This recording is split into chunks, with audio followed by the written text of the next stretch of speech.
In ancient China, a popular form of birth control involved females drinking a cocktail of lead and mercury. In ancient Egypt, they consumed a paste made out of sodium carbonate, honey, and crocodile dung. But in the 1950s, we actually decided to use science, and we came up with our first ever female hormonal birth control pill. But in 2022, we're here to tell you about the future of contraceptives, sperm-targeting male birth control. As humans, we're so great at iterating, but sometimes we need to take a step outside of what we know. Let's take a look at the phones you have on you right now. I'm sure some of you have iPhones, Androids, maybe some Blackberries. I don't know. But I'm sure none of you are carrying landlines in your pocket. At least I hope not. But back in the day, what if we just tried to keep on making landlines more and more efficient without ever thinking of the possibility of a wireless phone? That's how we're thinking about birth control. We've been so focused on ovulation and targeting eggs, but why isn't there a birth control pill in the market that targets sperm? Let me show you what I mean. Females have 11 contraceptive options, from medical devices to pharmaceuticals to even physical barriers. But males only have 2 options, or 3 if you're counting abstinence. And so providing more male contraceptive options allows for more autonomy and choice amongst everyone. And it's solving some of the most important problems in relationships, family dynamics, global health, and sustainability. And this lack of male contraceptive options that we have today actually places a contraceptive burden on females, and it's contributing to the total global unintended pregnancy rate, which is currently at 120 million in a world where we're already worrying about overpopulation. So let's say we were to increase the male contraceptive options that we currently have by making a male birth control pill. What would need to be true for men to actually take this pill? Well, it would need to be safe, it would need to be affordable, it would need to be reversible, and it would need to have minimal to no side effects. And so with the female hormonal birth control pill, we've seen so many side effects, from nausea to headaches to migraines to increased weight gain, increased risk of depression. I could write you a whole book. And then on the other hand, we have the male pill that they tried to get to market, and this was hormonal. And so it didn't really pass any clinical trials. It didn't get FDA approval, and the reason why was because there was too many side effects. And so for us to actually get a male birth control pill to the market, we believe that it needs to be non-hormonal.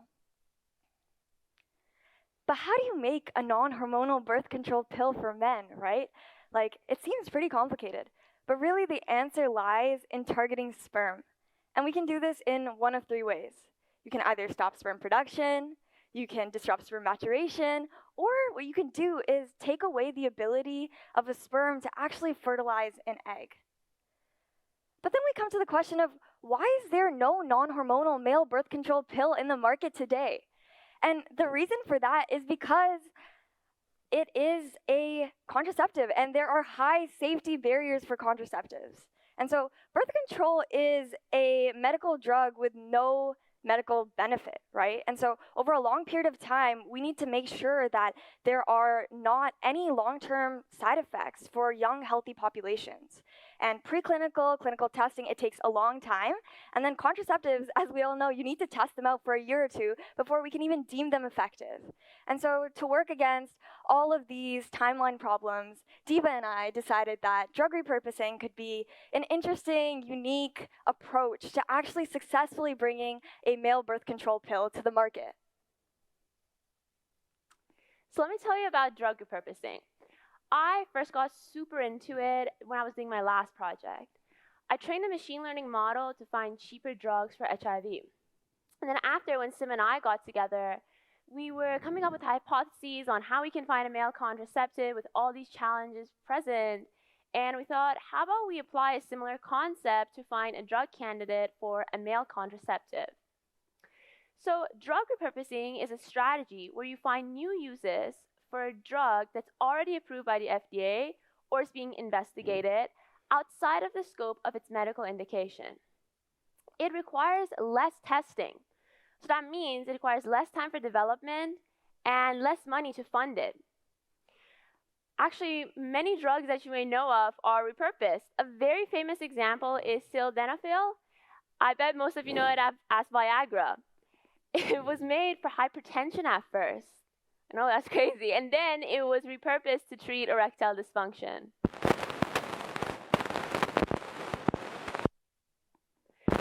So to take a drug to market for the first time, it takes around 10 to 16 years. But drug repurposing can cut that time to a fraction of it, at a minimum of 3 years to a maximum of 12 years. But that's significantly still so much less than the time it takes for a new drug to get to market. And looking at how much it costs to take a drug to market, it takes $1.24 billion, whereas for drug repurposing, it's almost at half, at $700 million. So not only it's faster, but it's also so much cheaper. The protein target that we're working on is the retinoic acid receptor alpha. This is a nuclear receptor protein. What that means is that it binds to retinoic acid, which is a form of vitamin A. And retinoic acid plays a really, really important role in cell growth and differentiation during spermatogenesis and embryonic development. Spermatogenesis is the important process here that we're focusing on because that's the process where sperm is produced. So we are identifying already approved drugs that can inhibit this RAR alpha protein by using molecular docking software. So essentially, you can see on the screen right now 2 ligands shown in color binding onto a protein. These ligands are the drugs, and they bind to the protein on the residue sites on the binding site. We can calculate how well these ligands are binding onto the protein by calculating the binding affinity. And the higher that binding affinity, the more that drug can inhibit that protein and stop sperm production as a result. So it's hypothesized that if we block the RAR alpha protein, if we inhibit it with a drug, then it could act as a birth control. We're right now identifying the residue from the active site of the RAR alpha protein because the active site has been so extensively studied. But also this residue has to be very, very unique to the RAR alpha protein and on any of the other RAR proteins because there's many in the RAR family. After that, we can take a database containing thousands of FDA-approved compounds, run it on molecular docking, and then see if any of them have a high binding affinity with this residue. And then after that, when we have our results, we're going to University of Minnesota's medicinal chemistry lab to test out these results in the lab.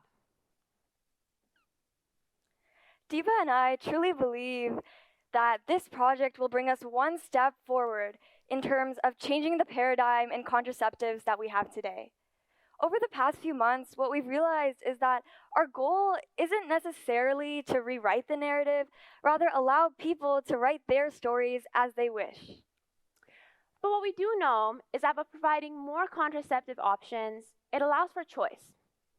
And that choice gives space for reproductive autonomy across all types of people. As we continue to iterate on our hypotheses and make our idea a reality, we lead with this core principle. If there's a way to do it better, find it.